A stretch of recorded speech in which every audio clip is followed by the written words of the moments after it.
ఈ పగటి కాలం వేళ ఓ వ్యక్తిని మీకు పరిచయాలను ఆశపడుతున్నా. ఆయన చేసే పని, ఆయన వృత్తిని, ఆయన హోదాని మీకు తెలియచేయాలని ఆశపడుతున్నా. ఎవరయ్యా అంటే ఈయన ఒక ఇన్కమ్ ట్యాక్స్ ఆఫీసర్. ఆమె చెప్పండి. ఆయన ఒక మిలియనీర్. ఆమె చెప్తారా? హల్లెలూయా, హల్లెలూయా. దేవుని సముఖంలో ఇన్కమ్ ట్యాక్స్ ఆఫీసర్ లేదా ఒక మిలియనర్ ఎలా రక్షించబడ్డాడో మీకు పరిచయాలను ఆశపడుతున్నా. ఆమె యేసు ప్రభు వారు యోదియా, సమరయ, గలిలయ ఈ ప్రాంతాలన్నీ తిరుగుతూ ఆయన రాజ్యానికి అనేకులను వారసులుగా మారుస్తూ కరుడుగట్టిన తీవ్రవాదులను, కఠినమైన మనస్సు గల వారిని, రాతి గుండెలుగా ఉన్న వారందరి యొక్క హృదయాలను మార్చి ఆయన రాకడుగు రాజ్యానికి ప్రజలందరినీ సిద్ధపరుస్తున్న దినాలు అవి. దాదాపుగా ఆయన భూమి మీదకి వచ్చిన నాటి మొదలుకొని ఆయన చనిపోయే నాటి వరకు కూడా ఏ వ్యక్తిని వదిలిపెట్టకుండా ఆయన రాకడుగు కాసున సూక్తులను, ఉపదేశమును, ఆరోగ్యాలను ప్రతి బిడ్డకు దయచేస్తూ ఆయన ప్రయాణం చేస్తూ సువార్త ప్రకటిస్తున్న దినాలు. అనుకోకుండా యేసు ప్రభు వారు ఈ భూమి మీదకి పంపించబడిన కారణాన్ని, ఆ చివరి దినాల్లో ఆయన ఆ చిత్తాన్ని నెరవేర్చే సందర్భము చివరి దినాల్లో ఉన్నాడు. ఆ ప్రాంతాలను తిరుగుతూ చివరిగా యెరూషలేములో ఆయన సిలువ వేయబడాల్సిన సమయం ఆసన్నమైంది. యెరూషలేములో సిలువ వేయబడాల్సిన సమయం ఆసన్నమైన దినాల్లో ఆయన ప్రయాణం చేస్తూ గలిలయ మొదలుకొని సమరయ మీదుగా యోదియాలో ఉన్న యెరికో పట్టణం మీదుగా ప్రయాణం చేస్తున్నాడు. ఆమె చెప్పండి. హల్లెలూయా. అలా ప్రయాణం చేస్తుండగా యేసు ప్రభు వారు ఉన్న ప్రతి స్థలములో, ప్రతి సందర్భములో జనసమూహము గుంపులుగా వెళ్ళారు. ఆయన వాక్యం వినాలని కొందరు, ఆయన చేత స్వస్థపడాలని కొందరు, ఆయన్ను వెంబడించాలని కొందరు, ఆయనతోనే జీవించాలని కొందరు, ఆయన ఏ స్థలములో ఉంటే ఆ స్థలములో ఆహారము సమృద్ధిగా దొరుకుతుందని కొందరు. అలా అనేక రకాల జనాంగము గుంపులుగా ఆయన వెంబడిస్తూ ప్రయాణం చేస్తున్నారు. యేసు ప్రభు వారు ఎప్పుడైతే యెరికో పట్టణంలోకి ప్రవేశించాడో, ప్రవేశించగానే గుంపులుగా జనసమూహంగా వస్తున్న యేసు ప్రభు వారిని చూసి ఆ గ్రామస్తులందరూ కూడా ఆయన దగ్గరికి గుంపులుగా చేరిపోయారు. ఆ శబ్దానికి, ఆ సౌండ్లకి, ఆ మాటలకి ఓ గుడ్డివాడు ఆ సౌండ్ వింటున్నాడు, శబ్దాలు వింటున్నాడు. ఏంటో జరిగిపోతుంది, ఏదో జరిగిపోతుంది, నాకేం అర్థం కావట్లా, నా కళ్ళే మూసిపోయాయి, నేనే గుడ్డివాడిని, మొత్తానికి ఈ ప్రపంచం మీద మా ఊరిలో ఏదో జరగబోతుంది, గోల ఎక్కువైపోయింది, శబ్దాలు ఎక్కువయ్యాయి, ఎవరో పెద్ద ఆయన వచ్చిండు అని ఆలోచన కలిగిన ఓ గుడ్డి భిక్షకుడు దారిలో కూర్చున్నాడు. స్తోత్రం చెప్పండి. ఇక వెళ్ళే వారిని, అయ్యా ఏందయ్యా శబ్దాలు, ఏందయ్య ఈ గోల, ఎవరొచ్చారయ్యా నీకు కేకలేస్తుంటే పక్కన వాళ్ళందరూ కూడా, రే గుడ్డోడా ఆగో, నీకెందుకబ్బాయ్. ఇక ఇది మాటలు తట్టుకోలేక ఎవరు పాప మంచోళ్ళు, మీలాంటోళ్ళు ఆయన దగ్గరికి వెళ్ళి, అయ్యా మన గ్రామానికి యేసు ప్రభు వారు వచ్చాడయ్యా. ఈ మాట వినగానే ఆయనకు ఎక్కడ లేని సంతోషం కలిగింది. ఎందుకంటే అప్పటికే ఆ గ్రామస్తులు ఆ గుడ్డివాడు యేసుని గురించి విన్నారు. అద్భుతాలు చేస్తాడు, స్వస్థతలు చేస్తాడు, గొప్ప కార్యం జరిగిస్తాడు అని విన్న ఈ గుడ్డి భిక్షకుడు అంటాడు కదా, దావీదు కుమారుడా, యేసు నజరేయుడా, నన్ను దాటిపోమాకయ్యా అని ఏడుస్తుంటే అంతటి గలిబిలి మధ్య, అంతటి సౌండ్ల మధ్య, జనసమూహం కుప్పలు ఉన్న వారి మధ్య యేసయ్య ఆ గుడ్డివాడి స్వరం విన్నాడు. చూడగా యేసయ్యకు స్తోత్రం చెబుదాం. హల్లెలూయా. అంతటి ఘోరమైన శబ్దనాదం మధ్య గుడ్డివాడైన గుడ్డి భిక్షకుడికి స్వరాన్ని విన్నాడు. ఏమని తెలుసా? దావీదు కుమారుడా, నజరేయుడా, నన్ను దాటిపోమాకయ్యా. యేసు ఆగి నిలిచినని ఒక వాక్యం రాబడింది పై భాగాల్లో. మీరు ఇంటికి వెళ్ళిన చూడండి ఆ భాగం అంతా. వెంటనే ఆగిపోయాడు. ఏం కావాలయ్యా? అయ్యా నువ్వు తయారు చేసే సృష్టిని చూడాలనుకుంటున్నానయ్యా, నువ్వు చేసిన ఈ మహిమను చూడాలనుకుంటున్నానయ్యా, నేను చూడలేకపోతున్నానయ్యా, కనికరించయ్యా అంటే ప్రభువారు వెంటనే నీ విశ్వాసుని స్వస్థపరచునుగా కానీ కనికరించి ఆ గుడ్డివాడికి కళ్ళు వచ్చేలా చేశాడు. ఆ దారి కూడా అట్లా ప్రయాణం చేస్తున్నాడు. ఆ యెరికో పట్టణంలో అలా ప్రయాణం చేస్తుంటే ఇక ఆ దేశంలో ఉన్న లేదు ఆ గ్రామంలో ఉన్న ధనవంతులు, నాయకులు, పెద్దలైన వారందరూ కూడా, యేసు ప్రభు వారి గురించి విన్న వారందరూ కూడా ఆయన వెంబడిస్తూనే ఉన్నారు. కానీ ఒక్క ఆయన మాత్రం వెంబడించట్లా. ఆయన పేరు జక్కయ్య. స్తోత్రం చెప్పండి బిగ్గరగా. హల్లెలూయా, హల్లెలూయా.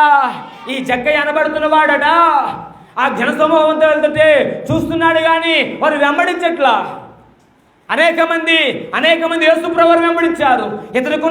ఇతనుకున్నది ఏంటంటే, నేను ఒక మిలియనీర్, ఈ గ్రామంలో నేను ఒక సుసంపన్నమైన ఓ మంచి ఉద్యోగిని, ఇన్కమ్ ట్యాక్స్ ఆఫీసర్ని, నాకున్న ధనం మధ్య, నాకున్న ఆరోగ్యం మధ్య, నాకున్న దాన్ని బట్టి నేను ఆయనను వెంబడించాల్సిన అవసరమే లేదు అనుకుంటూ ప్రభువారిని వెంబడించకుండా దూరంగా నిలబడిపోయాడు జక్కయ్య. మనకు అర్థం కావాలంటే పొట్టివాడిని జక్కయ్య అంటే బాగా అర్థమైంది. స్తోత్రం చెప్పండి. హల్లెలూయా, హల్లెలూయా. నేనంట ఆయన పొట్టివాడే కానీ అతను ఒక ఇన్కమ్ ట్యాక్స్ ఆఫీసర్. హల్లెలూయా. అదొక మిలియనీర్. హల్లెలూయా. ఆ 19వ అధ్యాయము 1 నుంచి 9 వరకు ఇంటికి వెళ్ళిన బాగా చదవండి. మొదటి వచనాలు అంటారు కదా, జక్కయ్య అను సొంకపు గుత్తదారుడును ధనవంతుడునైనా అని రాయబడుతుంది. ఆమె ఇప్పుడు ఆయనట ధనవంతుడు, ఒక మిలియనర్ అండి. ఆయన యేసును వెంబడించాల్సిన అవసరం లేదు. మరొక మాట చెప్పమంటారా, ఆయన ఒక ఆఫీసర్, ఇన్కమ్ ట్యాక్స్ ఆఫీసర్. డబ్బు విషయంలో ఏమాత్రం రాజుపడేవాడు కాదు. ధనం దగ్గర అతని వెనక కుప్పలు తప్పలుగా ఉంది. ఒక వ్యక్తిని అనుసరించాల్సిన అవసరం అతనికి లేదు. ఒక వ్యక్తిని వెంబడించాల్సిన అవసరం అతనికి లేదు. తనకు కావాల్సింది తినవచ్చు, త్రాగవచ్చు, చేయవచ్చు, అతని ఇష్టమవుతుంది. ఒకడు పొమ్మంటే పోతాడు, రమ్మంటే వస్తాడు. కారణం అతని దగ్గర డబ్బు ఉంది. ధనం బలం ఏం జగత్ అన్నట్లుగా ధనాన్ని నమ్ముకునేవారు చాలామంది ఉన్నారు. ధనాన్ని వెంబడించేవారు చాలామంది ఉన్నారు. ఆ ధనవంతులైన వారిని వెంబడించే ప్రజలు చాలామంది ఉన్నారు. యేసు ప్రభు వారు ఆ గ్రామం గుండా ప్రయాణం చేస్తే ప్రజలందరూ జక్కని విడిచిపెట్టి యేసుని వెంబడించి మొదలుపెట్టారు. ఇక ఇతనికి ఒక అనుమానం వచ్చేసింది. అరే నా వెంబడించేవారు, నాతో కలిసి తిరిగిన వారు, నేను పెడితే తినేవారు, నాతో కలిసి ఉండేవారు, ఇప్పుడు ఎవరో గ్రామానికి ఒక కొత్త ఆయన వస్తే ఆయన వెంబడిస్తున్నారేంట్రా? అసలు అతనిలో ఏముంది, నాలో ఏం లేదు. అతను కలిగిన కృపేంది, నాకు కలగని కృపేంది, నాకేం తక్కువ, అతనికి ఏం ఎక్కువ అని ఆలోచనలో పడ్డాడు జక్కయ్య. స్తోత్రం చెప్పండి బిగ్గరగా, ఆమేన్ చెప్పండి. హల్లెలూయా. ఈ ఆలోచన పడి పక్కనున్న ఆయనతో అడుగుతున్నాడు, అయ్యా అసలు ఎవరయ్యా ఆయన? ఎందుకు జనం ఆయన వెంబడి అట్లా ప్రయాణం చేస్తున్నారు? ఎందుకు జనం వారి జీవితాన్ని ఆయనకు అప్పగించేశారు? కొంతమంది ఏమో అతను వెంబడిస్తున్నారట, కొంతమంది ఆయనతో పాటు తిరుగులాడుతున్నారట. ఎందుకని? ఆయన ఏముందయ్యా అని అడగడం మొదలుపెట్టాడు. అక్కడ బాగుపడ్డ గుడ్డివాడైన భిక్షకుడు అతనితో చెప్పడం మొదలుపెట్టాడు, అయ్యా ఆయన ఆకాశాన్ని భూమిని సృష్టించిన సృష్టికర్త. చౌడవేరే స్తోత్రం చెప్పండి. హల్లెలూయా, హల్లెలూయా. నేను చెప్పడం మొదలుపెట్టున్నాడు, అయ్యా ఆయననయ్యా ఈ భూమి మనం మరణిస్తే పరలోకానికి వారదాయనే, మార్గం ఆయనే. నేనే మార్గమును, నేనే సత్యమును, నేనే జీవమును చెప్పిన ఏకైక దేవుడు యేసు మాత్రమే అని చెప్పడం మొదలు పెట్టేశాడు. ఇంకంటాడు, అయ్యా ఇప్పుడు ఆయన గుడ్డోండి అయ్యా, నాకు కళ్ళు వచ్చినంటే అది ఆయన దయ, ఆయన ఆశ్చర్యకరుడు. స్తోత్రం చెప్పండి. ఆయన ఆలోచనకర్త. స్తోత్రం చెప్పండి. ఇక యేసయ్య గురించి అతను చెప్పడం ఇంతంత కాదు. కారణం ఏంటంటే అతను అద్భుతం పొందుకున్నాడు, అతను ఆశ్చర్యాన్ని గురి కాబడ్డాడు. అతని జీవితంలో ఎన్నడూ జరగదు అనుకున్న కార్యం జరిగేసరికిలే యేసును గురించి వర్ణించడం ఆపడం అతని వల్లగాట్ల. అతని వర్ణనాతీతమైపోయింది. ఎప్పుడైతే ఈ జక్కయ్య ఆ చెప్పే మాటలన్నీ విన్నాడు, అతనిలో ఒక మనస్సు కలిగింది. ఏంటి ఆ మనసు అంటే 3వ వచనం చెప్పింది. ఆ మాట చదువుతారు ఒకసారి. 3వ వచనం ఉంది ఆ మాట. యేసు ఎవరో అని, చాలండి, యేసు ఎవరో అని చూడగోరెను. హల్లెలూయా. ప్రియ సంగమా, ఓ ఇన్కమ్ ట్యాక్స్ ఆఫీసర్ లేదు ఒక మిలియనీరు యేసు ఎవరో అని చూడాలని తెలుసుకోవాలని ఆశపడుతున్నాడు. ఆమేన్ చెప్పండి బిగ్గరగా. హల్లెలూయా. నువ్వు ఎంతైనా ఉండొచ్చు, నువ్వు ఏదైనా ఉండొచ్చు, నువ్వు ఏదైనా చేయగలవు, నువ్వు ఏదైనా సాధించగలవు, కానీ యేసు ఎవరు అని తెలుసుకోకపోతే నీ జీవితమే వ్యర్థం. ఇప్పుడాకా నిన్ను వెంబడించిన వారు నీతో ఉండరు. ఇప్పుడాకా నిన్ను అనుసరించిన వారు, నిన్ను పొగిడిన వారు, నిన్ను గణపరిచిన వారు ఇదిగో నిన్ను దూరంగా వెళ్ళిపోతారు.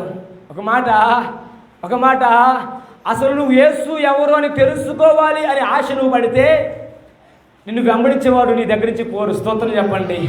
ఎందుకంటే ఆయన ఆశీర్వాదానికి కర్తగా మారుస్తాడు. స్తోత్రం చెప్పు. హల్లెలూయా, హల్లెలూయా. అతను పుట్టిన ఒక ఆశ యేసు ఎవరు ఆమె తెలుసుకోవాలనుకున్నాడు. 3 మాటలు చెప్పేసి నేను ముగించేస్తా. నాతో కలిసి అంటారా మాటలు? తెలుసుకున్నాడు, చేర్చుకున్నాడు, పొందుకున్నాడు. ఆమె చెప్పండి. జక్కయ్యకున్న ఒక కృప. అతడు ఇన్కమ్ ట్యాక్స్ ఆఫీసరే, అతడు ఒక మిలియనీరే, అతడు ఒక సొంకపు గుప్తదారుడే, కానీ యేసు ఎవరో తెలుసుకున్నాడు. ఎవరి ద్వారా అంటారు అక్క? అన్న ఎవరి ద్వారా అంటారు చెప్తారా? ఇంకా సామాన్య వ్యక్తి ద్వారా. ఆమేన్. అది నీవే కావచ్చు, నేనే కావచ్చు. ఆమేన్ చెప్తారా? హల్లెలూయా, హల్లెలూయా. ఈ పగటి కాల వేళ నువ్వు పొందుకున్న రక్షణను బట్టి, నీకు కలిగిన స్వస్థతను బట్టి, నువ్వు కలిగిన రక్షణ ఆనందాన్ని బట్టి యేసుని గురించి నువ్వు సాక్ష్యం చెప్పకపోతే నువ్వు దైవ కుమార్తెవు కాదు, దైవ కుమారుడు కాదు. ఆమేన్ చెప్పు. గట్టిగా ఆమేన్ చెప్పలేకపోతున్నారేంటి? సాక్ష్యం చెప్పిన అనుభవం లేవు ఎక్కడ? ఎవరితో పంచుకున్న అనుభవాలు లేవు ఎక్కడ? ఇదిగో నా ప్రభు నీకు రక్షణ ఇచ్చింది, నా ప్రభు నీకు బాప్తిసం ఇచ్చింది, నా ప్రభు పరలోకానికి వారసులుగా మార్చింది.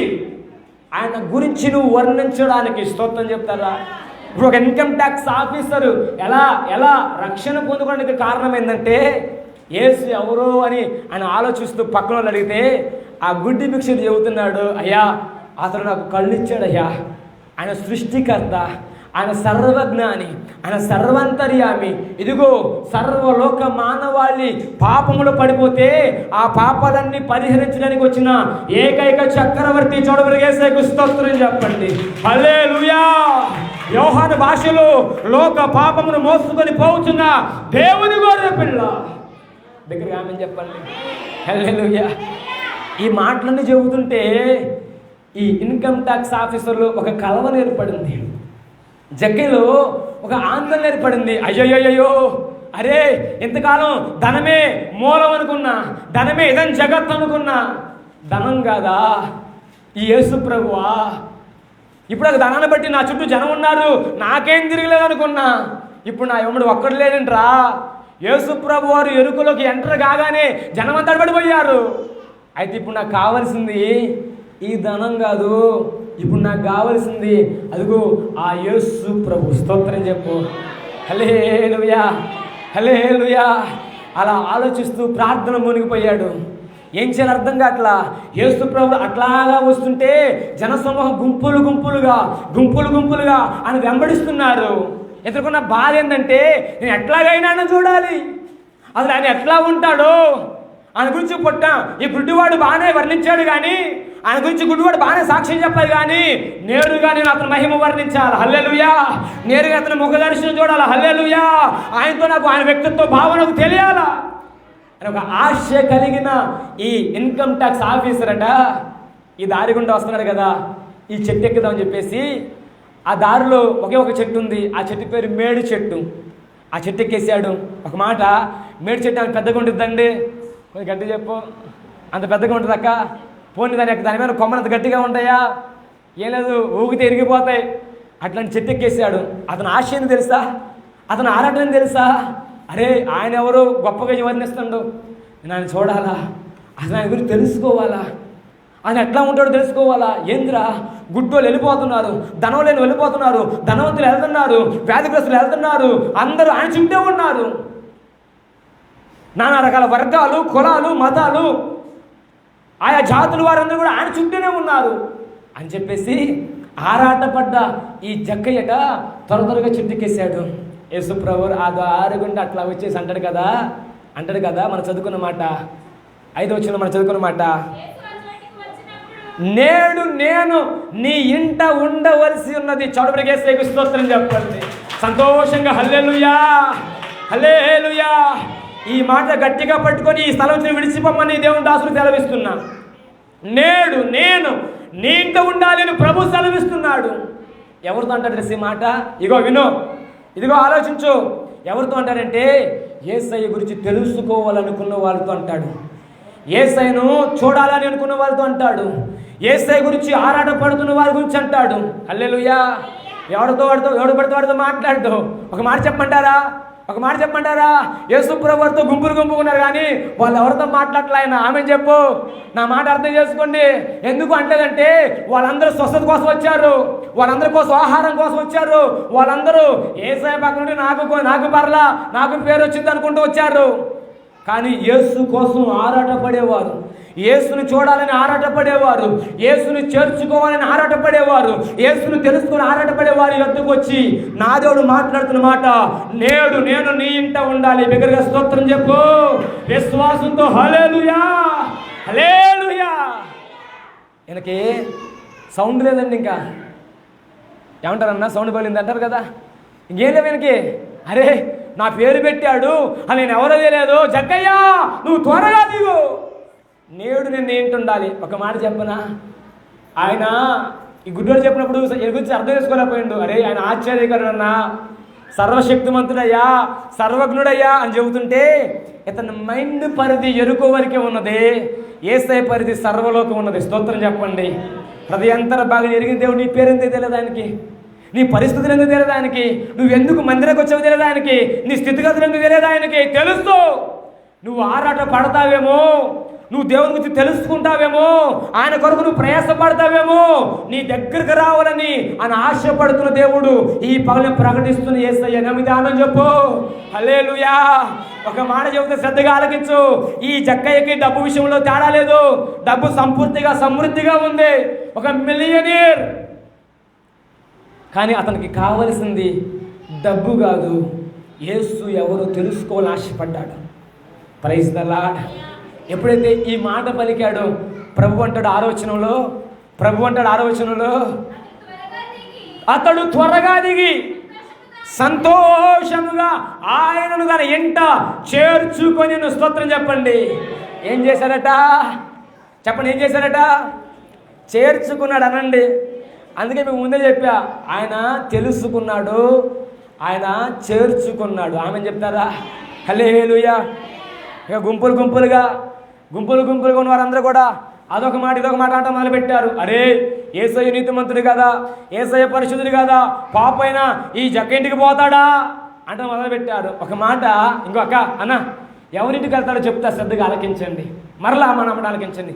ఎవరి గృహాలను దేవుడు దర్శిస్తాడో చెప్తే ఆలకించండి. ఆమె హల్లెలూయా. చెప్పంటారా? దాదాపుగా యేసు ప్రభు వారి చుట్టూ గుంపులుగా జనం ఉన్నారు కదా, వాళ్ళ ఇళ్ళకి యేసు ప్రభు వారు ఎప్పుడు వెళ్ళలా. ఎవరింటికి వెళ్ళాడంటే చెట్టు మీద ఎక్కిన జక్కయ్య ఇంటికే వెళ్ళాడు. ఎందుకు చెప్పనా? జక్కయ్య తన హృదయంలో అనుకున్నాడు, అబ్బాయి ఈ గుంపులో ఉంటే నన్ను యేసయ్య పట్టించుకోడు, నన్ను యేసయ్య శ్రద్ధగా పట్టించుకోడు, అందరితో పాటు నేను ఒకని అనుకుంటాడు, నేను వేరైపోవాలి గుంపులో నుంచి, నేను ప్రత్యేకపరచబడాలి గుంపులో నుంచి, వేరుబాటు జీవితం కలిగి జీవించాలి ఈ గుంపులో నుంచి అనుకొని చెట్టెక్కాడు. స్తోత్రం చెప్పండి. హల్లెలూయా. ఏ ఇంటిని దేవుడు దర్శిస్తాడయ్యా, ఏ ఇంటిని యేసు ప్రభువు దర్శిస్తాడయ్యా అంటే వేరుబాటు జీవితం కలిగిన ఇంటిని యేసయ్య దర్శిస్తాడు. స్తోత్రం చెప్పండి. మూర్ఖులైన ఈ తరము వారికి వేరైన వారిని దేవుడు దర్శిస్తాడు. స్తోత్రం చెప్పండి. ప్రత్యేకంగా జీవించాలనుకున్న వారిని యేసయ్య దర్శిస్తాడు. హల్లెలూయా, హల్లెలూయా. జక్కయ్యకున్న మనసు నీకుంటే నీ ఇంటి దర్శిస్తాడు, జక్కయ్యకున్న ఆరాట నీకుంటే నీ ఇంటి దర్శిస్తాడు. హల్లెలూయా. నువ్వు ఉద్యోగస్తుడివి కావచ్చు, నువ్వు ధన సంపన్నుడివి కావచ్చు, లేదు సుంకపు గుత్తదారుడు అని పొట్టివాడు అని జక్కకి ఎన్ని పేర్లున్నా అన్ని పేర్లు నీకు ఉండొచ్చు. కానీ ఒక మాట, వేరైన బ్రతుకు నీకు లేకపోతే, ఈ లోక మాలిన్యం నీకు అంటకుండా ఒక ప్రత్యేకమైన జీవితం నీకు ఉంటేనే అనుచంటాడు, నేడు నేను నీ ఇంట ఉండాలి. స్తోత్రం చెప్పండి. హల్లెలూయా. నువ్వు అనుకుంటావు నా ఇంటికి రాకపోతే ఇంకెవరింటికి వస్తాడు ఆయన? మారు మనసు పొందుకొని రక్షణ పొందుకొని 18-20 సంవత్సరాలు అవుతుంది అయ్యగారు ఏంటన్నా వాప. హల్లెలూయా, హల్లెలూయా. ఖచ్చితంగా నా ఇంటికి వస్తాడు ఆయన. చిల్లకళ్ళు వస్తే మా ఇల్లు దాటిపోడు. నేనంట గుర్తుంచుకో, ఆ ఎరుకోలో చాలామంది ఉన్నారు. ఎవరింటికి వెళ్తాడంటే వేరుబాటు ప్రత్యేకత, యేసయ్య గురించిన ఆరాటం, యేసయ్య గురించిన తపన కలిగిన కుటుంబాల ఇంటికి వెళ్తాడు. స్తోత్రం చెప్పండి. ఎందుకు అంటున్నావు? మేము ఎప్పుడు ప్రార్థన చేయలేదంటవా? మేము ఎప్పుడు ఉపాసన పెడతాం రాలేదా? వచ్చిన ఒక నీకు కాదంట్లా, వచ్చిన బాధ అదే. నీకంటూ ఒక ఆత్మీయత స్థితిలో ఒక మెట్టు లేదు. దేవునితో ప్రత్యేకంగా బ్రతకాలి, వ్యక్తిగతంగా ప్రార్థన చేయాలి, దేవుని దగ్గర పెనుగులాడాలి, దేవుని కోసం ఆయన ముఖదర్శనం చూడాలనక తపన ఆరాటం నీలో లేదు. అందుకే నా దేవుడు మన గృహాలు దర్శించట్లా. ఎవరు గృహాలు దర్శిస్తారంటే, ఇదిగో గుంపులో ఉంటే సరిపోదు, లోకంలో ఉంటే సరిపోదు, జనసమూహంలో ఉంటే సరిపోదు, నేను వేరైపోవాలా, అది పొట్టి చెట్టు పరలా, అది మేడి చెట్టు పరలా, అది ఇరిగిపోయిన చెట్టు పరలా, నేను ప్రత్యేకంగా ఉండాలా. దాని అర్థం ఏంటంటే, నేను రోగినైన బాధలా, నేను బలహీనైన బాధలా, దేవుని దగ్గర పెనుగులాడతా అన్న ఆరాటం నీకుంటే నీ ఇంటిని దర్శించే దేవుడు ఆయన. స్తోత్రం చెప్పండి. హల్లెలూయా, హల్లెలూయా. వెంటనే జక్కయ్యా త్వరగా దిగు అని చెప్పగానే ఉండబట్టలేక, అరే సర్వశక్తిమంతుడు, ఆకాశాన్ని భూమి సృష్టికర్త నా పేరు పెట్టి పిలిచాడురా, అంతకన్నా భాగ్యమేందిరా అని త్వరగా దిగి యేసయ్యను తన ఇంటికి చేర్చుకున్నాడు. స్తోత్రం చెప్పండి. అబ్బా, జనసమూహం అంతా లేనిపోని మాటని యేసయ్య మీద వేస్తున్నారు, రాళ్ళేస్తా ఉన్నారు. పాపి అయినా ఈ మనిషిని వద్ద ఈయన బస చేయ వెళ్ళనే. ఏంటంట? పాపి అయిన మనిషిని వద్ద నువ్వైతే మాట్లాడతావు, పోయి నువ్వైతే కూర్చొని ముసలు చెబుతావా? మేము వెళ్ళి సువార్త చెబితేనే బాధ వచ్చిందా? అరే అయ్యగారు ఇంటికి పోకూడదే, వాళ్ళు దోషులు, వాళ్ళు వ్యభిచారులు, వాళ్ళు దొంగలు. నువ్వు పోయి మాత్రం అక్క మరి గిల్లలాడు ఆమెను చెప్పు. హల్లెలూయా, హల్లెలూయా. నువ్వు వెళితే తప్పు కాదు. దైవజనుడు ప్రభు వారి ఇంట్లో మాత్రం ఈయన పాపి అయిన మనిషి వద్దకు బలి వెళ్తండి.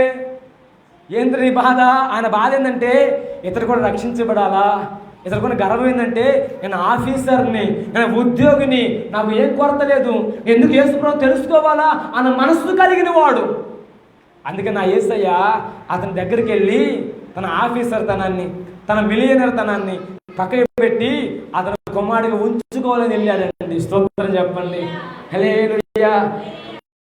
దైవజనుడు ఎందుకు గృహాలు దర్శిస్తారో తెలుసా? దైవజనుడు ఎందుకు గృహాలు దర్శిస్తారో తెలుసా? మీరు అనుకుంటారు మేము సరిగా ఈ వారం ప్రార్థన బాలేదుగా అందుకే అయ్యగారు వచ్చిండు. నీ బొంద. హల్లెలూయా. మేము వెళితే ఏమన్నా పేరుకుపోయిన కట్లుంటే తెగిపోతాయేమని మారాటం. స్తోత్రం చెప్పు. మేము వెళ్ళి ప్రార్థన చేస్తే అక్కడ ఉన్న చీకటి వ్యవసాయం ప్రకటించబడతాను మారాటం. స్తోత్రం చెప్పు. హల్లెలూయా. చెప్తే శ్రద్ధగా ఆలకించండి. ఇదిగో ఈ జక్కయ్య ఇంటికి యేసుప్రభు వెళ్ళగానే జక్కయ్య మాట్లాడుతున్న మొదటి మాట, అయ్యా నా ఆస్తిలో సగము పేదలకు ఇస్తున్నా. స్తోత్రం చెప్పండి. ఏందంట చెప్తావు గట్టిగా, మళ్ళీ చెప్పు గట్టిగా. దేవుడు మీ ఆట మోటార్ స్థిరపరచును కాక. ఏంటంట? నా ఆస్తిలో, అరే పెసనారులో మొదటి పెసనారండి, పైస ఇయటం తెలియదు, సొంకపు గొత్తదారు అంటే ముక్కు పిండి వసూలు చేసే రకమైన ఇన్కమ్ ట్యాక్స్ అంటే ఎందుకున్నారండి? సరిగ్గా లెక్కలు చెప్పకపోతే తీసుకెళ్ళి బొక్కలే వేస్తారు. అది ఆయన పరిస్థితి. కాకపోతే ఈనాటి కాలంలో కొంచెం ఇన్కమ్ ట్యాక్స్ ఆఫీసర్ అని చెప్పి జైల్లో ఖైదీగా వేస్తున్నారు, కానీ ఆనాడు మాత్రం ఇచ్చిందాకా వాడిని బానిసలుగా చేస్తారు. హల్లెలూయా, హల్లెలూయా. బానిస పని చేపిస్తారు. అట్లాంటి పరిస్థితులు ఆయన సగం డబ్బట సగం ధనమట పేదలకు ఇచ్చేస్తానయ్యా. అరే ఇప్పుడు దాకా ఎప్పుడు తెలియదా పేదలకు ఇవ్వాలి అని? ఇప్పుడు దాకా ఎప్పుడు తెలియదా పేదల్ని కనికరించాలని? నేను చెబుతా, నా యేసయ్య జక్కయ్య ఇంటికి వెళ్ళాడు. ఆమెను చెప్పు. తనలో ఉన్న క్రూరత్వం అంతా తొలగిపోయింది, తనలో ఉన్న కఠినత్వం అంతా తొలగిపోయింది, తనలో ఉన్న బండలాంటి రాతి గుండె ఒక్కసారిగా మాంసపు గుండెగా మారింది. అంటాడు కదా, అయ్యా నా ఆస్తిలో సగం పేదలకు ఇచ్చేస్తా. ఇంకా అంటాడు, నేను ఎవని యొద్ద అయినా అన్యాయముగా దేనినైనా తీసుకొని నీడలా 4 గంటలు చెల్లిస్తా. చడు బిగ్గరగా స్తోత్రం చెప్పరాదండి, బిగ్గరగా హల్లెలూయా, హల్లెలూయా. ఏంటన్నాడు? అయ్యా ఎవరి దగ్గర అన్యాయంగా తీసుకుంటే 4 గంటలు ఇచ్చేస్తానయ్యా. అసలు వాడు ధనాశపరుడండి. ధనాశపరుడు ఏ రోజు ధనాన్ని వదులుకోడు. పావులో పెట్టడం తెలియదు పక్కనోడికి. చాలామంది ఉంటారు, సెంటర్కి వెళ్తారు, టీవీ ఓపెన్ తెలియదు చాలామందికి. నేనంట యేసయ్య నీ ఇంటికి ఎంటర్ అయితే నీ స్థితిగతులన్నీ మారిపోతాయి. ఇప్పుడు అంటాడు, అన్యాయముగా ఎవరి దగ్గరైనా నేను తీసుకుంటే 4 గంటలు చెల్లిస్తానయ్యా. ఆమెను చెప్పండి. హల్లెలూయా. ఈ మాట చెప్పిన వెంటనే ప్రభు అంటాడు 9వ వచనంలో, 9వ వచనం అంటాడు కదా, అందుకు యేసు ఇతడును అబ్రహాము కుమారుడే, ఈ ఇంటికి రక్షణ వచ్చి ఉన్నది. చూడవరకు యేసయ్యకు స్తోత్రం చెప్పండి సంతోషంగా. హల్లెలూయా, హల్లెలూయా, హల్లెలూయా. ఏంటంట? రక్షణ. ఇతడును అబ్రహాము కుమారుడే. ఎవరండి పిలిపించుకునేది మాట? సాక్షాత్తు దేవుడు సాక్ష్యం ఇవ్వడమా? ఒక అన్యాయస్తుడి గురించి, ఒక దొంగ గురించి, ఒక పాపి గురించి సాక్షాత్తు ఆకాశాన్ని భూమిని సృష్టించిన సృష్టికర్త ఇస్తున్న గొప్ప సాక్ష్యం ఏంటంటే తెలుసా? ఇతడును అబ్రహాము కుమారుడే. ఎందుకనగా నేడు ఈ ఇంటికి ఏమొచ్చిందంట? రక్షణ. అనండి, రక్షణ వచ్చింది. అప్పుడు దాకా ఉందండి రక్షణ. నేను చెప్తే ఆలకించండి. దేవుని తెలుసుకున్నాడు, దేవుణ్ణి చేర్చుకున్నాడు, దేవుని దగ్గర పొందుకున్నాడు. స్తోత్రం చెప్పండి. రక్షణ నీకు మార్కెట్లో దొరికేది కాదన్నా. రక్షణ నీ ఉద్యోగంలో పై ఆఫీసులు ఇచ్చేది కాదన్నా. రక్షణ నీవున్న ప్రాంగణంలో నువ్వు ఏలుబడి చేస్తున్నా ఏలికి ఇచ్చేది కాదన్నా. రక్షణ సాక్షాత్తు పరలోకం నీకు దయచేసే ఓ గొప్ప అనుభూతి. స్తోత్రం చెప్పండి. హల్లెలూయా, హల్లెలూయా. ఎప్పుడైతే యేసు ప్రభువు ఆ ఇంటికి వెళ్ళాడో ఆయన అంటున్న మొదటి మాట, అప్పుడుదాకా యేసు ప్రభువు ఏ మాట మాట్లాడలా. ఏం జక్కయ్య ఎట్టున్నావు, పరిస్థితులు ఏంది, ఏం లేదు. జక్కయ్య చెబుతున్నాడు, అయ్యా నేనేనయ్యా బేదరికి ఇచ్చేస్తా సగం ఆస్తిని, అన్యాయంగా తీసుకుంటే నేను 400 చెల్లిస్తానయ్యా అని చెప్పేశాడు. జనం అనుకుంటూనే ఉన్నారు, ఇతర పాపి అని మనుషుల దగ్గర బస్ అయ్యాడే. జనం 100 అనుకుంటారండి. స్తోత్రం చెప్పు. హల్లెలూయా. మీకు అర్థం కావడం కోసం మాట చెప్పేసి నేను ముందుకు పోతా. ఆమె చెప్తావా? ఒక భార్య భర్తలట వాళ్ళు ఇల్లు సరిగ్గా గడవట్లేదని చెప్పి ఒక గాడిద కొనుక్కున్నారు. చెప్పండి ఏంటది? ఒక గడ్డి చెప్పు. గాడిద కొనుక్కున్నారు. దారిలో సంత నుంచి కొనుక్కొని ఇంటికి వెళ్తుంటే దారిలో ఒక వ్యక్తి అన్నాడండి కదా, వీళ్ళేంద్రా గాడిద కొనుక్కొని నడిపించుకొని తీసుకెళ్తున్నారు, గాడిద మీద ఎక్కి కదా వెళ్ళాల్సిందే అని అదొక మాట ఇదొక మాట అంటున్నారంట. వీళ్ళిద్దరికి అర్థం కాల. అరే గాడిద బరువులు మోస్తుంది కానీ మమ్మల్ని మోస్తే ఏం బాగుంటుందిలే అనుకొని యజమాని కదా ప్రేమ కొనుక్కున్నారు, ప్రేమతో దాని మీద ఎక్కకుండా వెళ్తున్నారు. దారిలో అడుగడుగున ఇదే మాట వినబడుతుంది. వీళ్ళేంద్రా గాడిద కొనుక్కున్నారు ఎక్కట్లేదు, గాడిద కొనుక్కున్నారు ఎక్కట్లేదు. వీళ్ళకి మనసులో ఆలోచన వచ్చింది, ఓహో గాడిదని ఎక్కాలనుకుంటా అనుకొని పాపం ఇద్దరు భార్యలు ఎక్కి చిన్నగా వెళ్ళిపోతున్నారు. దారిలో అట్టా వెళ్ళిపోతాను ఇంకొంచెం దూరాలు. కానీ మరొకరు అన్నారు, గాడిదల్లా ఉన్నారు, పాపం గాడి మీద ఎక్కినాడు వెళ్తున్నారు ఎందుకు అనుకుంటున్నారు. స్తోత్రం చెప్పండి. ఏమంటున్నారు? గాడిదల్లా ఉన్నారు, గాడిద మీద ఎక్కిపోతున్నారు ఇందిరా, పాప అది మోగజీవిరా అంటున్నారు. వీళ్ళకేం అర్థం కావట్లా, మండిపోతుంది. ఊరేమో మండగ దాకా వాళ్ళేమో గాడిద కొనుక్కుని ఎక్కుతుందని చెప్పి వాళ్ళు అన్నారు, వీళ్ళేమో గాడిదల్లా ఉన్నారు అని తిడుతున్నారు. ఏం తప్ప అని అట్లాగే ముందుకు పోతుంది. మరొకరు అన్నారు కదా, వీళ్ళేంద్రా గాడిదల్లా ఉన్నారు, మళ్ళీ గాడిద పోతున్నారు. ఈ మాట వాళ్ళకి మింగుడి వాళ్ళ, అరే ఇదేం బాగా సరిగ్గా లేదని చెప్పి ఇద్దరు కలిసి దిగి నడుచుకుంటూ పోతున్నారు. మళ్ళీ ముందు నాకు అన్నాడు, వీళ్ళు గాడిద కొనుక్కున్నారు ఎక్కకుండా పోతున్నారు ఇంద్రా. ఎక్కితే ఇదొక మాట, ఇవన్నీ వద్దుగా తీసుకుపోయి గాడిదని సంతలో వేశారంట. స్తోత్రం చెప్పండి. నేను చెప్పే మాటనండి, లోకం 100 అనిద్ది. చెప్పండి అనేది 100 కావచ్చు 150 కూడా అనిద్ది. హల్లెలూయా. నోటికే తెంపండి, నరలే నాలుగో 100 అనిద్ది. స్తోత్రం చెప్పు. హల్లెలూయా. దానికి నరలేదు కాబట్టి 100 చెప్పిద్ది. జనం అంతా కూడా 100 అంటారు. నీ భక్తిని కాపాడుకో, నీ విశ్వాసాన్ని కాపాడుకో, నీ రక్షణ కాపాడుకో. ఇదిగో బైబిల్ పట్టుకొని మందిరం వెళ్తుంటే 100 మంది 100 రకాలు అనుకున్నా, నువ్వు బైబిల్ విడిచిపెట్టకూడదు. స్తోత్రం చెప్పు. రక్షణ పోగొట్టకూడదు. స్తోత్రం చెప్పు. హల్లెలూయా, హల్లెలూయా. అట్టి ధైర్యం, అట్టి అభిషేకం ఎప్పుడు వస్తుందంటే నేను చెప్తానండి, యేసు ప్రభువారు నీ ఇంటికి వచ్చినప్పుడు వస్తుంది. ఆమెను చెప్పు. ఒక మాట, ఏనాడని జక్కయ్య రూపాయి పెట్టినోడేనండి, ఏనాడే జక్కయ్య నన్ను సహాయం చేసినోడనా? ఏనాడే జక్కయ్య పీక్కొని లాక్కొని తినేవాడు తప్ప, ఒక ఉగ్రవాదిలా ఒక మతోన్మాదిలా వారి యొద్ద లాక్కొని తినేవాడు తప్ప ఏనాడు రూపాయి పెట్టినా దాఖలు లేవు. ఇప్పుడు తనకట పశ్చాత్తాపపు ఆత్మ యేసు ప్రభువుని వెళ్ళగానే కలిగింది. ఆమెను చెప్పండి. హల్లెలూయా, హల్లెలూయా. మారు మనసు ఆత్మ యేసు ప్రభు వారు ఆ ఇంటికి వెళ్ళగానే కలిగింది. స్తోత్రం చెప్పండి. ఒప్పుకోలు ఆత్మ యేసు ప్రభు వారు ఆ ఇంటికి వెళ్ళగానే కలిగింది. స్తోత్రం చెప్పు దగ్గరగా. హల్లెలూయా. ఎన్నడూ పశ్చాత్తాపపడిన వ్యక్తి, ఎన్నడూ మారు మనసు పొందిన వ్యక్తి, కఠినమైన రాతి గుండె లాంటి హృదయం గల వ్యక్తి యేసు ప్రభు వారు ఆ ఇంటికి వెళ్ళగానే లోబడే ఆత్మతో నింపబడ్డాడు. స్తోత్రం చెప్పండి. ఒప్పుకోలు ఆత్మ తనలోంచి ఒప్పుకుంటుంది. అయ్యా సగం ఆస్తి ఇచ్చేస్తా, అయ్యా అన్యాయం తీసుకుని 4 గంటలు ఇచ్చేస్తా. స్తోత్రం చెప్పు. నిన్ను ఎవడు బలపరచాల్సిన అవసరం లేదు, నిన్ను ఎవడు ప్రేరేపించాల్సిన అవసరం లేదు, నిన్నెవడు మంది రమ్మని చెప్పాల్సిన అవసరం లేదు. నా ప్రభు నీ ఇంటికి వస్తే చాలు, నీ మీద దేవుని ఆత్మ కుమ్మరించబడును గాక. చెడు మీద యేసుకు స్తోత్రం చెబుదాం. ఇది మొదలుకొని పరిశుద్ధాత్ముడు ఒప్పుకోలు ఆత్మను నీ గృహములో కుమ్మరించును గాక. పశ్చాత్తాప ఆత్మను నీ గృహానికి ప్రోక్షించును గాక. ఒప్పుకోలు ఆత్మను నీ కుటుంబానికి దయచేను గాక. మారు మనసు ఆత్మ నువ్వు గృహానికి వెళ్తుండగానే కలుగును గాక. స్తోత్రం చెప్పు గట్టిగా. హల్లెలూయా. గుడ్డివాడు చెబితే జక్కయ్య తెలుసుకున్న జక్కయ్య యేసుని ఇంటికి ఆహ్వానించాడు.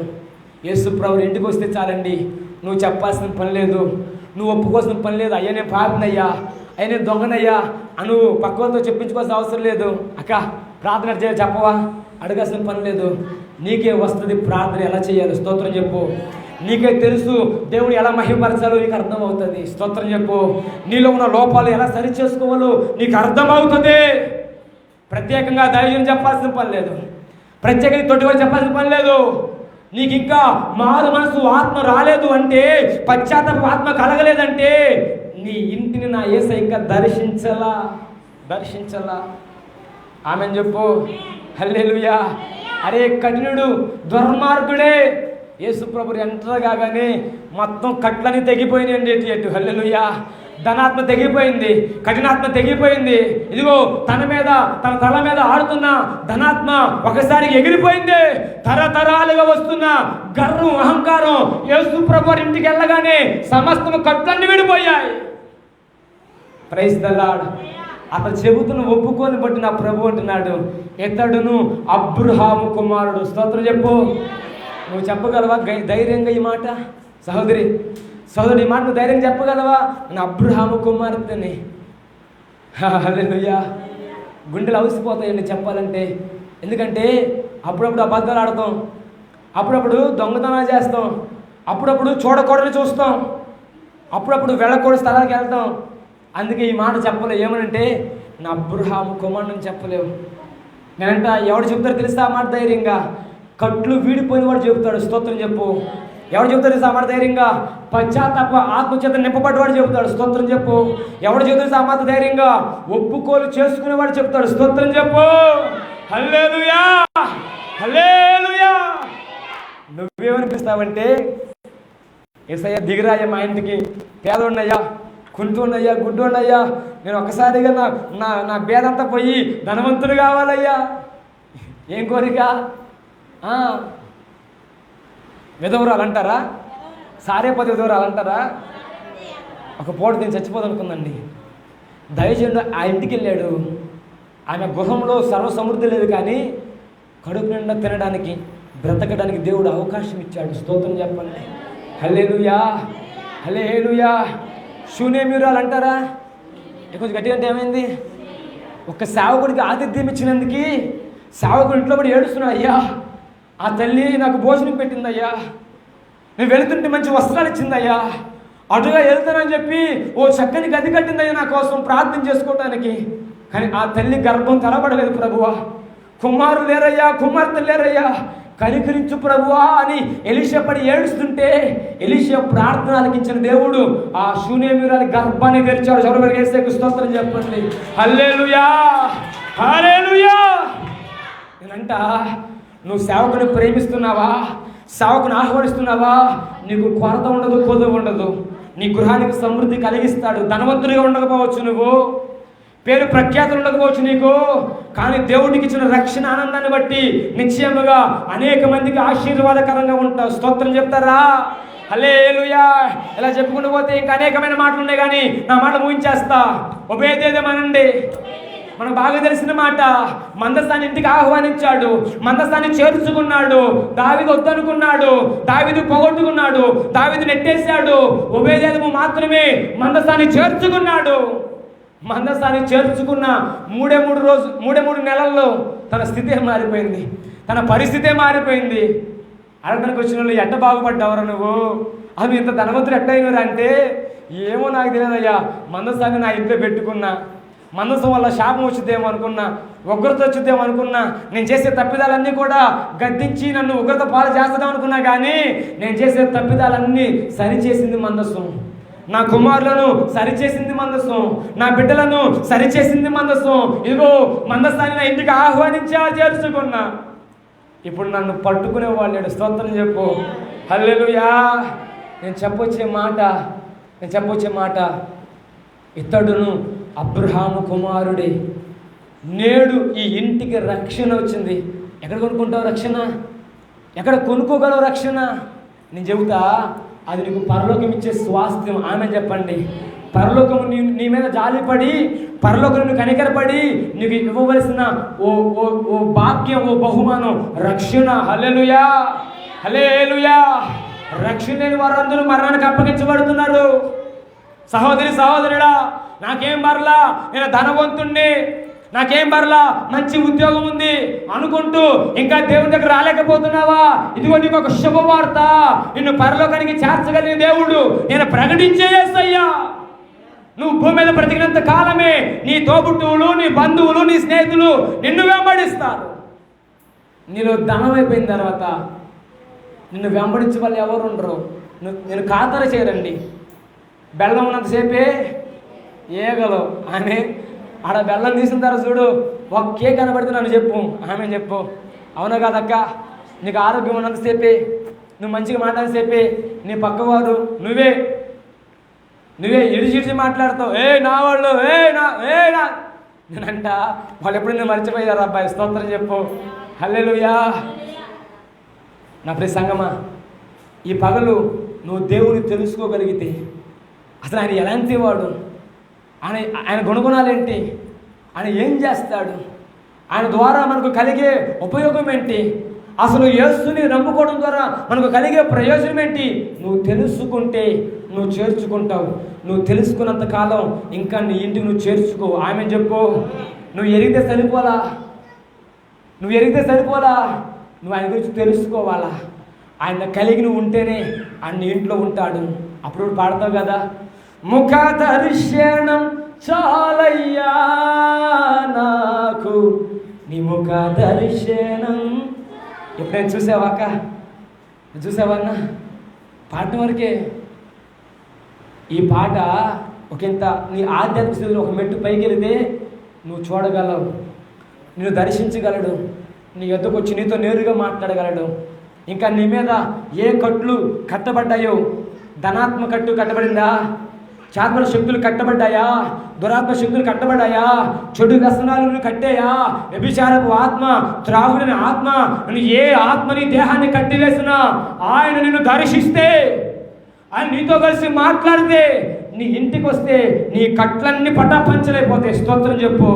హల్లెలూయా, హల్లెలూయా. నిశ్చయముగా నీ అడుగుల శబ్దాన్ని మార్చే దేవుడు నేను ప్రకటించు యేసయ్యా. సంగమా, విశ్వాసంతో ఈ మాట పట్టుకుని ఇంటికి బయటకెళ్ళు. నేడు నేను నీతో కూడా ఉండవలసి ఉన్నదే. జక్కయ్య త్వరగా దిగో, నేడు నీ ఇంట ఉండాలి. స్తోత్రం చెప్పు. ఎంతమంది యేసయ్యా నా ఇంటికి రావాలని ఆశపడుతున్నా? చేతులు ఎత్తుతారా? విశ్వాసంతో ఈ మాట పట్టుకో. అయ్యా నువ్వు నా ఇంటికి రా ప్రభువా, నేను పొందుకున్న రక్షణ, నేను పొందుకున్న విశ్వాసం, నేను కలిగి ఉన్న బాప్తిస్తాన్ని బట్టి ఈ పగలు నువ్వు నా ఇంటికి రా ప్రభువా అని విశ్వాసంతో ప్రభును ఆహ్వానించగలిగితే నీ ఇంటికి వచ్చి దేవుడు నేను ప్రకటించే యేసయ్యా నువ్వు ఇన్కమ్ ట్యాక్స్ ఆఫీసరే కావచ్చు, నువ్వు మిలియనీరే కావచ్చు, నువ్వు జక్కయ్యే కావచ్చు, నువ్వు వ్యాపారస్తుడివే కావచ్చు, నువ్వు ఉద్యోగస్తుడివే కావచ్చు, మరి నువ్వు ఎవరివైనా నీలో ఉన్న కఠినాత్మ ఏదైనా నీ ఇంటికి రాగానే వాడిని తెంచివేసే దేవుడిని ప్రకటించి యేసయ్యా. నా దేవుడు అంటున్నాడు, ఇతడు అబ్రహాము కుమారుడు, ఇతని నుండి ఎవడు ఈ రక్షణ తీసివేయలేడు. జనసమూహం ఇంకా అంటనే ఉన్నారు, అరే వీడి పాపి కదా, వీడు దోషి కదా, నిన్నదాకా సుంకాలు వసూలు చేశాడు కదా, నిన్నదాకా మమ్మల్ని బాధ పెట్టాడు కదా. నేనంట యేసయ్య సందర్శిస్తే నీ పాతవన్నీ చచ్చిపోతాయి. ఆమె చెప్పు. యేసయ్య సందర్శిస్తే నీ ప్రాత బ్రతుకంతా అగ్నిలో కాలిపోతుంది. యేసయ్య సందర్శిస్తే నీలో ఉన్న మూఢాత్మ, నీలో ఉన్న మూర్ఖత్వం, నీలో ఉన్న వ్యసనాత్మ, నీలో ఉన్న వ్యభిచారపాత్మ ఆయన అగ్ని చేత కాల్చి పుట్టము వేసి నువ్వు పరిశుద్ధుడిగా మార్చు దేవుడు. నువ్వు ప్రకటించు, యేసయ్యా నా దేవుని రక్షణ నీకు మెండుగా కలుగును గాక. తెలుసుకోగలవా దేవుని గురించి? చేర్చుకోగలవా దేవుణ్ణి? పొందుకోగలవా దేవుని రక్షణ? దేవుడి మాట దీవించి ఆశీర్వాదించును గాక. తల వంచుకొని ప్రార్థన చేద్దాం. ఉన్న పాటను మోకలేసి చిన్న ప్రార్థన విశ్వాసంతో ఈ పగటి కాలవేళ ఆయన సముఖ ఒక చిన్న ప్రార్థన చేద్దాం. అయ్యా నేను కూడా జక్కయ్య వలే, అయ్యా నేను కూడా జక్కయ్య వలే నీవెవరో తెలుసుకోవాలయ్యా, నీ మహిమేంటో తెలుసుకోవాలయ్యా. అయ్యా ఈ పగని చేర్చుకుంటా దేవా. జక్కయ్య తెలుసుకున్నట్లుగా ఇదిగో నేను కూడా తెలుసుకున్నానయ్యా. నా రక్షణ పొందుకున్న దినాల్లో, బాప్తిసం పొందుకున్న నాటి మొదలుకొని ఈనాటి వరకు నీ మహిమ గురించి నాకు తెలుసయ్యా, నీ కృప గురించి నాకు తెలుసయ్యా, నువ్వు ఎంత వాత్సల్యపూర్ణ తెలుసు ప్రభువా, నువ్వు ఎంత కనికర సంపన్నుడు నాకు తెలుసయ్యా, నువ్వు మా మధ్య ఎలా అద్భుతాలు చేయగలవో తెలుసయ్యా. ఈ పగలిని ఆహ్వానించుకున్నానయ్యా నా గృహానికి, ఈ పగలిని ఆహ్వానిస్తున్న నా కుటుంబానికి, ఈ పగలు నేను నిన్ను ఆహ్వానిస్తున్న నా గృహానికి. ఇంకా నా గృహాలను కట్టులని తెచ్చిపోయా దేవా. కఠిన ఆత్మ తొలగించయ్యా, వ్యభిచారాత్మ తొలగించయ్యా, చెడుతనము తొలగించయ్యా. నీ సముఖములో విధేయుడిగా బ్రతికే భాగ్యం నాకు దయచేయి. ఓ మనసారా ప్రార్థన చేయగలవా? ఓ మనసారా ప్రార్థన చేయగలవా? నా దేవుడు ఒప్పుకోలు ఆత్మ ఈ పగలు నీకు కలిగించును గాక. దేవుని సన్నిధి నుండి పశ్చాత్తాపపు ఆత్మ నీ మీదకి దిగి వచ్చును గాక. దేవుని సముఖం నుండి మారు మనసు కలిగించు ఆత్మ నీ మీద బలముగా దిగవచ్చును గాక. విశ్వాసంతో ప్రార్థన చేద్దాం. ధనవంతుడైన జక్కయ్య అంటున్నాడు, నా ఆస్తిలో సగము పేదలకు ఇస్తున్నాను. ఎవరి యొద్ద అన్యాయముగా దేనినైనా తీసుకుంటే 4 అంతలు చెల్లిస్తా అని మారు మనసు పొందుకున్నాడు. పశ్చాత్తాప హృదయంతో దేవునికి లోబడి అని పలుకుతున్న మాట ఈ పగలు పలకగలవా? నిశ్చయముగా నువ్వు ఆ విధంగా ఒప్పుకునే వ్యక్తివే అయితే, సమర్పించుకునే వ్యక్తివే అయితే, నా దేవుడు నేను అబ్రహాము కుమారుడుగా, అబ్రహాము కుమార్తెగా మార్చునుగాక. రక్షణ నీ ఇంటికి కలుగునుగాక. రక్షణ నీ ఇంటికి దయచేయబడునుగాక. రక్షణ నిత్య స్వాస్థ్యముగా నువ్వు పొందుకొందువుగాక. జక్కయ్య తెలుసుకున్నట్లు, జక్కయ్య చేర్చుకున్నట్లు, జక్కయ్య పొందుకున్నట్లు ఈ పగలు యేసుని గురించి తెలుసుకొందువుగాక, యేసును చేర్చుకొందువుగాక, యేసు ఇచ్చిన రక్షణ నువ్వు పొందుకొందువుగాక. ప్రార్థన విశ్వాసంతో చిన్న ప్రార్థన చేద్దామా? అయ్యా